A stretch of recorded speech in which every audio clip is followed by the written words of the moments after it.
Good morning. जैसा कि हम आपको पिछला वीडियो में बताए थे कि चुंबकत्व एवं द्रव्य के हम ऑब्जेक्टिव के 3-4 वीडियो देखेंगे, जिसमें से एक वीडियो हमने पिछला वीडियो डाला था। आज भी हम ऑब्जेक्टिव का ही वीडियो की बात करेंगे। इस वीडियो में हम लोग ऑब्जेक्टिव की ही बात करेंगे। तो आज हम लोग जिस ऑब्जेक्टिव की बात करने वाले हैं उसमें ऑब्जेक्टिव का सेट जो हम क्लास में बांटे थे, क्लास में दिए थे आप लोगों को, उसी में से एक पेज है ऑब्जेक्टिव का, तो उसी की चर्चा करने वाले हैं। जिसका पहला क्वेश्चन है, विद्युत चुंबक बनाने के लिए पदार्थ में होनी चाहिए। यानी कहने का मतलब जिस पदार्थ का हम विद्युत चुंबक बनाएंगे उस पदार्थ में क्या होनी चाहिए, कौन सी ऐसी क्वालिटी है जो उसमें होनी चाहिए। तो आपको यदि आप लास्ट वीडियो देखिएगा थ्योरी का, तो उसमें हम स्थायी चुंबक और विद्युत चुंबक में अंतर बताए थे। तो उस पॉइंट से आपको क्लियर हो जाएगा कि जिस पदार्थ का विद्युत चुंबक बनाया जाता है उसकी चुंबकीय प्रवृत्ति अधिक होनी चाहिए। जिस पदार्थ का विद्युत चुंबक बनाया जाता है, जिस पदार्थ का हम विद्युत चुंबक बनाते हैं, उसकी चुंबकीय प्रवृत्ति हाई होनी चाहिए, उसकी चुंबकीय प्रवृत्ति अधिक होनी चाहिए, उसकी चुंबकीय प्रवृत्ति उच्च होनी चाहिए। इसके बाद तो इसका आपका फर्स्ट का ये हो जाएगा कि जिस पदार्थ का विद्युत चुंबक बनाना है उसकी चुंबकीय प्रवृत्ति ऊंच होनी चाहिए, तो एक का ए हो गया। इसके बाद सेकंड क्वेश्चन है कि दंड चुंबक की ज्यामितीय लंबाई। दंड चुंबक का मतलब छड़ चुंबक, दंड चुंबक का मतलब छड़ चुंबक। तो दंड चुंबक की ज्यामितीय लंबाई और चुंबकीय लंबाई में क्या संबंध है। दंड चुंबक यानी छड़ चुंबक की ज्यामितीय लंबाई और चुंबकीय लंबाई में क्या संबंध है। तो हम पढ़ा चुके हैं आप लोगों को कि चुंबकीय लंबाई बटा ज्यामितीय लंबाई बराबर 5/6 होता है। तो एल एम बराबर 5/6 एल जी हो जाएगा। एल एम बराबर 5/6 एल जी हो जाएगा। और इस पॉइंट की चर्चा जो है हम आपको पिछला क्लास में भी, पिछला वीडियो में भी किए थे। तो 2 का ए हो जाएगा। तीसरा आपका प्रश्न है कि यदि चुंबक को लंबाई के 2 भागों में विभक्त किया जाए, चुंबक को यदि लंबाई के अनुदिश 2 भागों में काट, लंबाई को 2 टुकड़ा में काट दिया जाए, जैसे चुंबक लंबा है तो इसको 2 टुकड़ा में काट दिया जाए, लंबाई के अनुसार 2 टुकड़ा में काट दिया जाए, तो उसका चुंबकीय आघूर्ण क्या होगा। फिर से वही बात, हम एक वीडियो डाले थे जिसमें हमने ये बताया था कि चुंबक को लंबाई के अनुदिश 2 भागों में काटेंगे, चौड़ाई के अनुदिश 2 भागों में काटेंगे, लंबाई और चौड़ाई के अनुदिश 4 भागों में काटेंगे। इस तरह से हमने एक पॉइंट एक वीडियो डाला था। तो उस वीडियो को देखिएगा तो क्लियर हो जाएगा कि यदि लंबाई को हमने 2 टुकड़ा में काट दिया तो उसका चुंबकीय आघूर्ण आधा हो जाएगा, तो 3 का ए हो जाएगा। 4 नंबर देखिए, किसी चुंबक को 90 डिग्री से घुमाने में किया गया कार्य कितना होगा। यदि किसी चुंबक को हम 90 डिग्री से घुमा देते हैं, यदि किसी चुंबक को हम 90 डिग्री से घुमा देते हैं, 90 डिग्री से टर्न करा देते हैं, तो किया गया कार्य कितना होगा।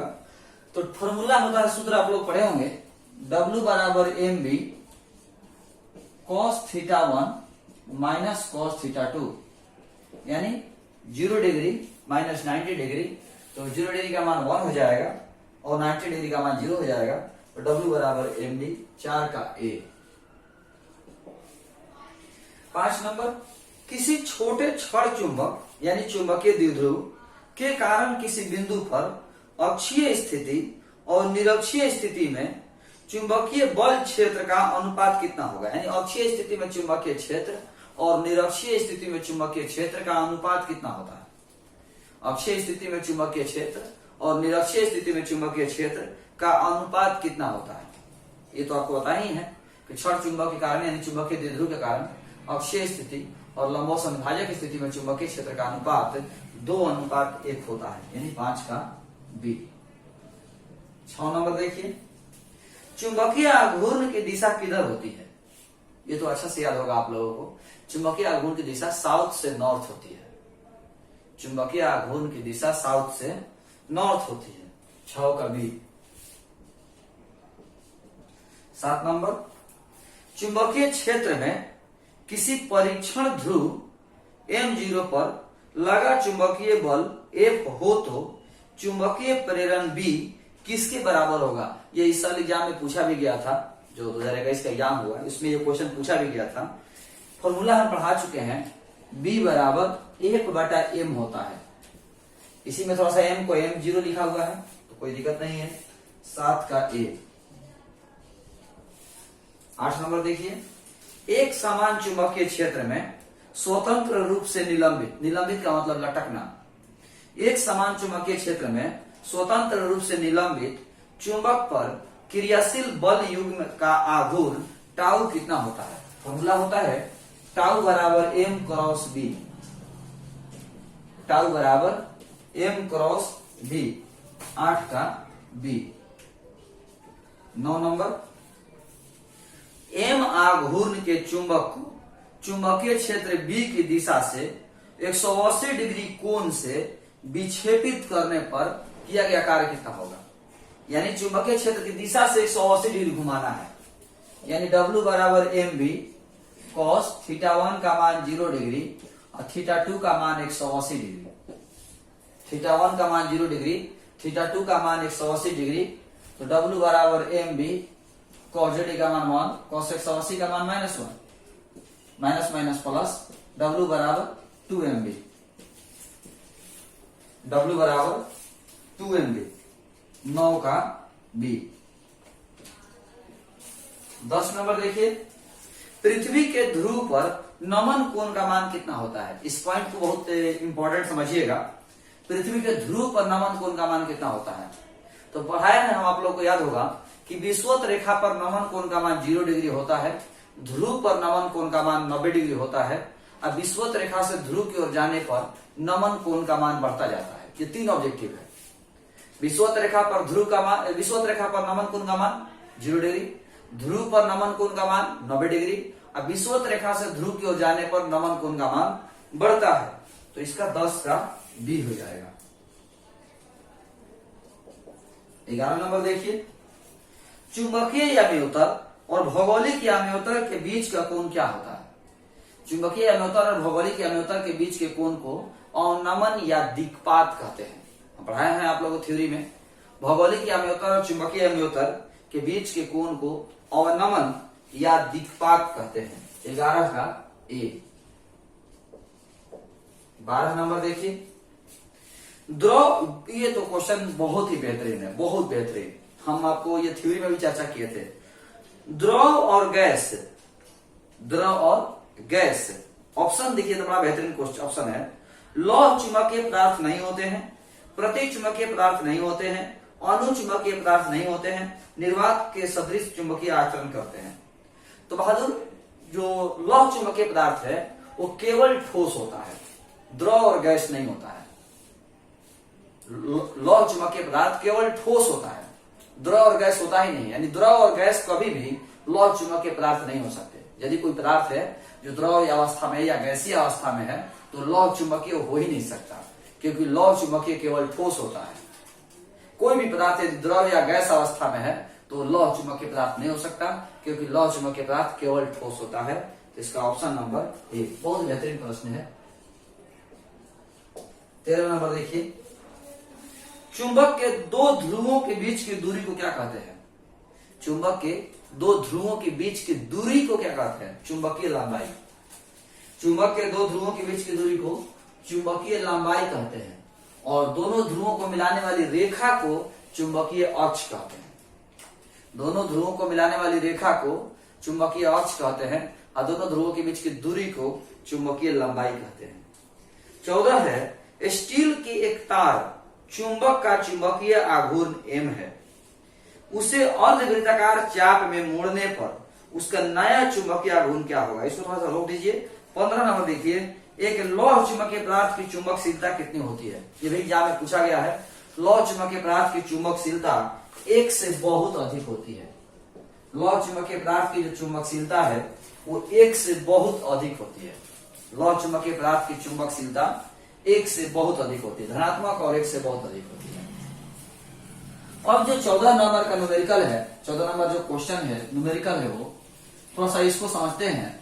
कोई तार है जिसका चुंबकीय आघूर्ण M है, जैसे मान लीजिए ये तार है, ये कोई तार है, इसका लंबाई L है, तो चुंबकीय आघूर्ण M दिया है। इस तार को हमने अर्धवृत्ताकार रूप में मोड़ दिया, यानी लंबाई तो वही L है, लेकिन हमने इसको अर्धवृत्ताकार रूप में मोड़ दिया।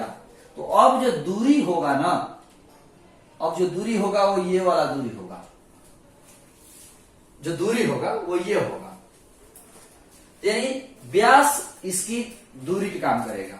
तो बहादुर परिधि पाई आर बराबर L, अर्ध परिधि पाई आर टोटल L है, इसके लंबाई टोटल L दिया हुआ है, तो पाई आर बराबर L, आर बराबर L बटा में पाई।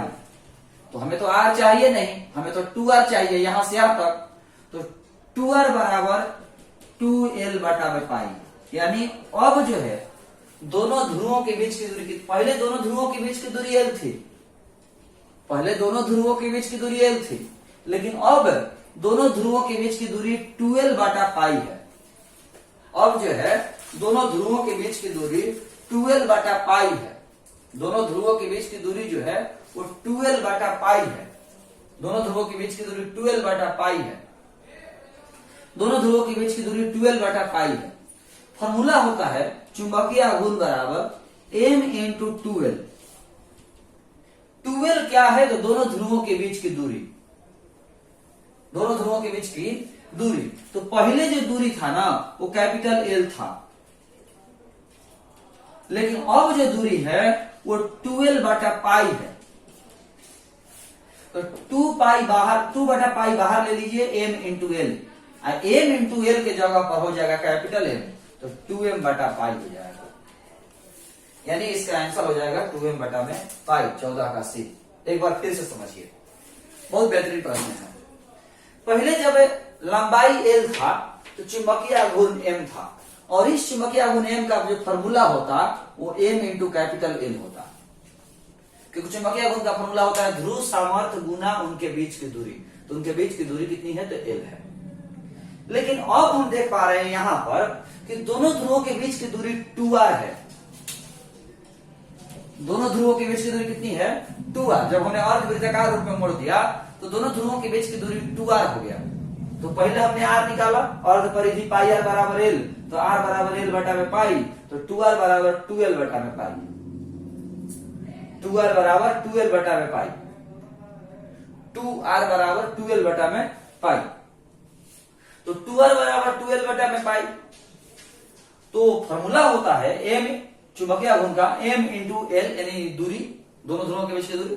तो यहां पर दोनों ध्रुवों के बीच की दूरी 2L बटा में पाई है, तो 2 बटा में पाई बाहर ले लिए, तो M into L, M into L का मान तो कैपिटल M है, यानी 2 इंटू कैपिटल M बटा में पाई। यही हमारा फाइनल चुंबकीय आघूर्ण का मान है। जब सीधा था तो चुंबकीय आघूर्ण M था, जब अर्धवृत्ताकार रूप में मोड़ दिया तो चुंबकीय आघूर्ण 2M बटा में पाई हो गया। इस प्रकार ये आपका जो पेज है समाप्त हुआ। न्यूमेरिकल को जो है, जो 14 नंबर न्यूमेरिकल है, इसको थोड़ा सा ध्यान से देखिएगा। जो 14 नंबर न्यूमेरिकल हमने बताया कि जब लंबाई L था तो चुंबकीय आघूर्ण कैपिटल M हुआ, जब लंबाई L हुआ तो चुंबकीय आघूर्ण कैपिटल M हुआ। चुंबकीय आघूर्ण कैपिटल M बराबर ध्रुव सामर्थ्य गुना उनके बीच की दूरी। लेकिन यहां पर जो दोनों ध्रुव सामर्थ्य के बीच की दूरी जो है वो 2R है, तो हमने 2R जब निकाला तो 2L बटा में पाई हो गया, 2L बटा में पाई, तो 2L बटा में पाई रखा। ध्रुव सामर्थ्य गुना उनके बीच की दूरी, तो ध्रुव सामर्थ्य गुना उनके बीच की दूरी, तो उनके बीच की जब दूरी रखा 2L बटा में पाई, तो 2 बटा में पाई बाहर ले लिया, तो M into L, M into L का मान तो कैपिटल M है, तो कैपिटल M यानी 2 इंटू कैपिटल M बटा में पाई। इस प्रकार यह आपका पेज समाप्त हुआ। आज की इस वीडियो में इतना ही।